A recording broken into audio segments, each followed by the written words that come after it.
we're not saying that we're better than, but there are some things that we are better than. We're not saying that we're better than people. We're not better than anybody else. But in femininity at its finest and a woven woman's reality, there are certain things that you are better than. And so we understand, you don't want to think too highly of yourself, as the Bible tells us not to do. But I was in a workshop one day, and the facilitator of that workshop said, I'm going to need you all to learn how to stand in your praise.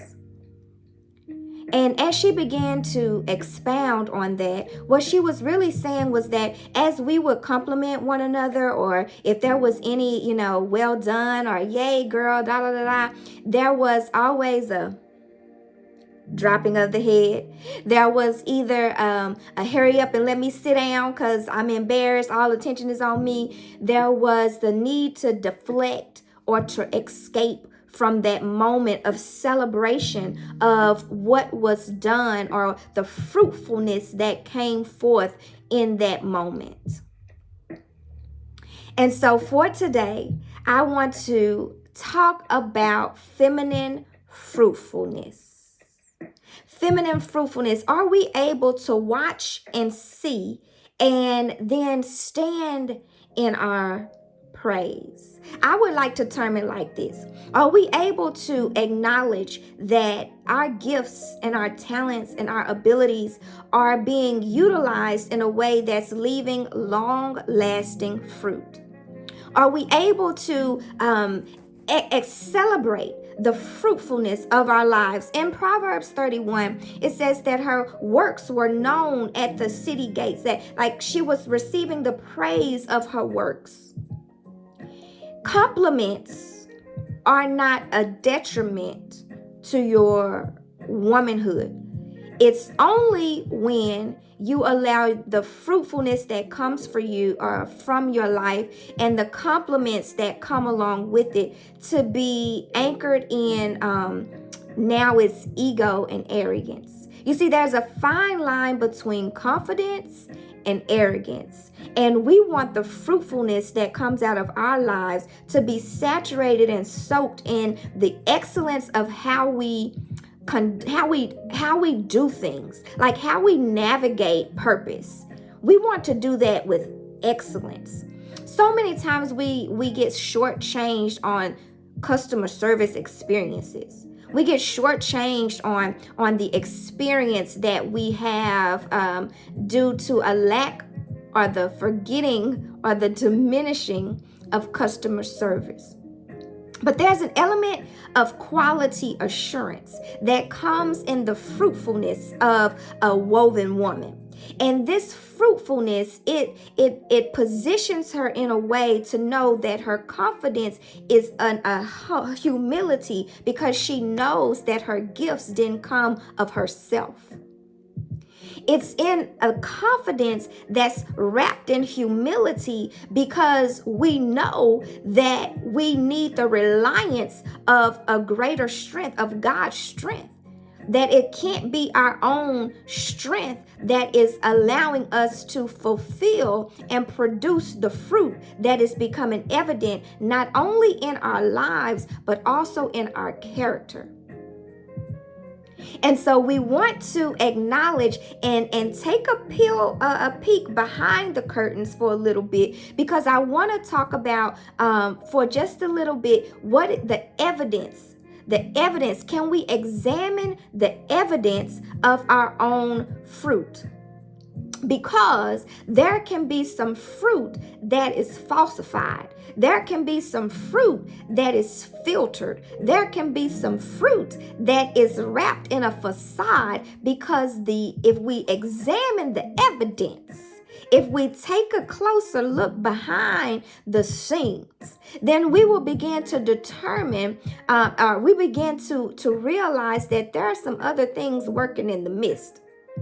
And so I want to encourage us to start examining the evidence, even of yourself first. Let's start with self, and then let's be able to discern the quality of the fruit in others.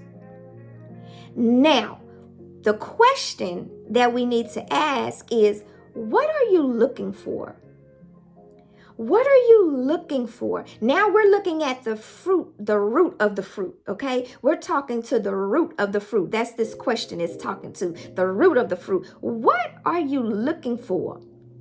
So you have to start saying, okay, am I looking for validation? Am I looking for accomplishment? Am I looking for praise? Am I looking for a belonging? What am I looking for? Because when you look for those things, when you look for those things, or even look for promotion, you will begin to create fruit. You will begin to make up fruit. You will begin to self-impose fruit. You will begin to self-make fruit that you think will get you to the things that you're looking for. Or you will begin to linger in low-hanging fruit that will appease your sense of importance, that will appease your sense or your need to know that you're needed and that you're loved. See, we want to examine the evidence, and the evidence is only revealed through the examination of the root of the fruit. All right? Come stop right there and let you take that in for a moment. Okay? Now, we need to come into realizing something. Sometimes we're out here giving fruit the benefit of the doubt. We're giving fruit the benefit of the doubt because we're not taking the time for quality assurance. We're not taking time to make sure that this experience is legitimate. Okay, so let me unpack that for just a little bit. The benefit of the doubt, we cannot afford to give fruit the benefit of the doubt. Oh, well, they believe in God. Oh, well, they mean well. Oh, well, they're a good person. Oh, well, the things that you do to justify and rationalize fruit that you want to accept, that you want to believe, because there is a level of discernment that we must have in the finer things, right? And in this woven woman's reality, there is a discernment that comes with to be able to distinguish if this fruit is real or if this fruit is a facade. If this fruit is, the root is genuine, or if this fruit is of a mass production. Okay. Now, how do we do that? How do we do that? Is an element of one, to inquire, two, to observe, and three, listen. Okay.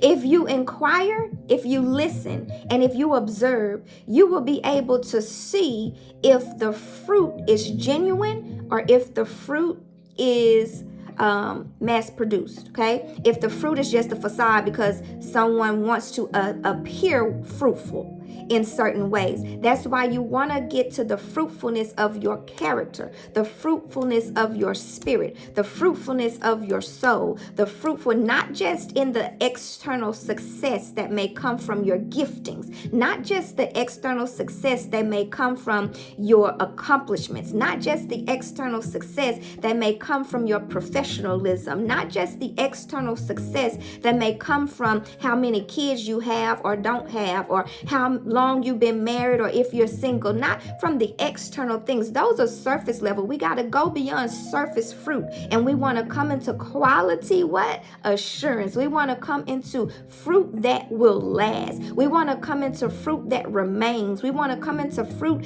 that is consistent. We want to come into fruit that reveals the root of the woman. Okay? So the benefit of the doubt, we can't just be given, because we live in a world where things are always used to appear to be one way, but may not be that on the thorough side. Okay? And so we don't want a house of a woman that looks good, the external elements of the woman to seem good, but the woman herself is not good. the condition of the woman, right? We don't want to filter our fruit. We want flourishing fruit that is a derivative of soaked, saturated soil. Okay, so now let's talk about this. Let's talk about access versus assessing. Okay, so sometimes we mismanage the fruit that can come from our lives. I'm talking about your internal core fruit, okay? The fruit of your character, the fruit that is produced of the assurance and the quality of your interior self. Okay, because if we begin to give access to everything and everyone, the assessing of one's fruit can become seen through foggy lens. Stick with me. If we give everybody access, when do you have time to replenish? When do you have time to soak and saturate the garden of your own soil? When do you have time to allow yourself to be positioned in prosperity of your soul? Like, when do you have time to nurture and tend to your own garden? Not everything is a priority. So if we think about stores or even professors, if we think they have office hours or store hours, right? Just because we want something, you can't just go to that store. Just because we have a question, we can't just access that professor. We have to start saying, are they open? We have to start saying, is this the professor's office hours? Because anytime somebody has a need, that doesn't mean you go in and you are accessible. Now, we live in a culture to where now everything is always accessible when it comes to, now we got the online virtual stores, right? We got Amazon, we get 2-day delivery, right? Now I'm still talking about fruitfulness, okay? The fruitfulness, feminine fruitfulness, and the excellence of it, because it's in quality assurance, right? I'm still there. So access, we want to make sure that we are not giving everything access, and that we're also mindful of what we are always accessing, right? What are we entertaining? What are we giving?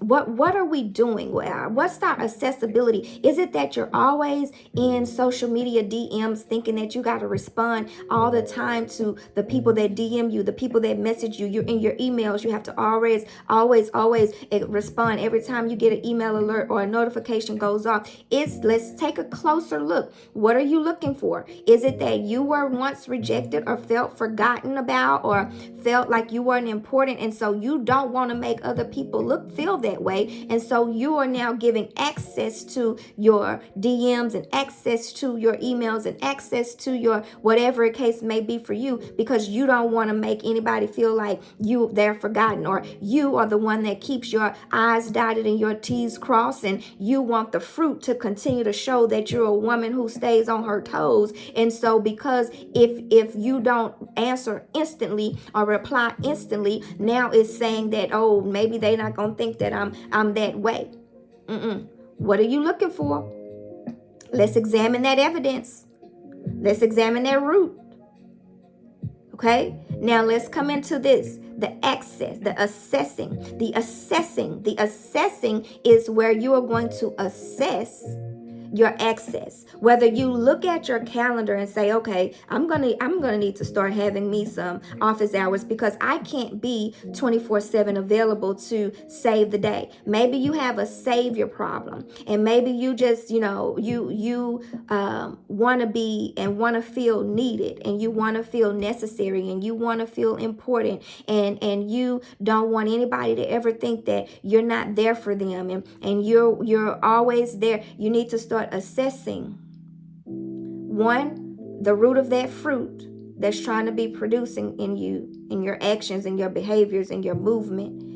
And then you need to assess, I'm not the savior. I need to replenish. being there for me. Everybody else is, what is that doing to my internal fruit? What is that doing to my own quality assurance? What is that doing? Because we want the benefit of accessibility that comes with an oasis, knowing that my accessibility is in this parameter, in this time block or blocks. And I am giving myself the opportunity to come into my own reservoir, to come into my own soaking, to come into my own conditioning of my soil. I'm in this oasis because I'm assessing my access. And then I don't want my access to become detrimental and it leaves me dry.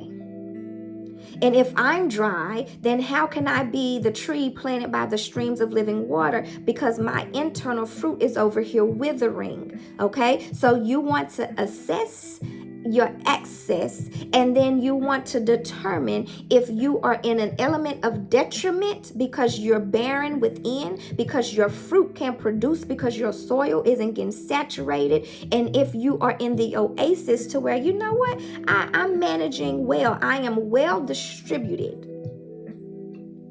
Okay? The fruitfulness of your womanhood is so that not only do you stand in your praise, but of also in the praise of, girl, you know what? I see you. I see that, I see how you manage your time. I see how, you structure your days. I see how you don't just call me anytime, but you be like, hey, are you available to talk at this time? Because that is now quality assurance of the people in your circle. That is now quality assurance of setting a standard of the fruitfulness that comes to you. We can't give everything our attention and then expect us to have long-lasting fruit. The condition of the fruit cannot afford to be compromised, because then the level of excellence that you operate in becomes hit or miss. Hit or miss. This isn't about pressure to perform. We got to examine that fruit of the root, that root fruit, okay? No, this isn't about pressure to perform. This is about the manner in which you navigate life. This is just about the manner in which you live. Like, this is to be poised in problematic environments. So I invite you into our mentorship masterclass, because I can't teach so much in a YouTube video. If you want to take a deeper dive, I invite you into our mentorship masterclass. I can go a little bit deeper, right, in the mentorship masterclass on April 24th, representing excellence, remaining poised in problematic environments. Because sometimes the problematic environment is just the rush of the world that we're in. Sometimes the problematic environment is the pace that's always so quick, hurry, go. And we don't take the necessary time of retreating, a rhythm of retreat, a rhythm of soaking, a rhythm of being saturated, a rhythm of abiding, a rhythm of being the tree that is planted in the stream, so that our leaves, which I will not wither, so that our fruit will remain. So don't let the pace of life push you around. And then it goes in discrediting the quality of your fruitfulness. No, the seed of woman is always going to show. The seed of woman is going to show, okay? Get in that discernment and listen, look, and inquire. And that seed going to show, okay? And so you want to tend to your soil so that the condition of your seed and its environment is not problematic, but that is purposefully positioned. Okay? I can't wait to host you. Registration is open. See the link in our bio. Destiny is calling. It's time to come higher. It's time to come higher. The fruit of your femininity, it lingers, it trickles, it ripple effects beyond more than you can ask, think, or imagine.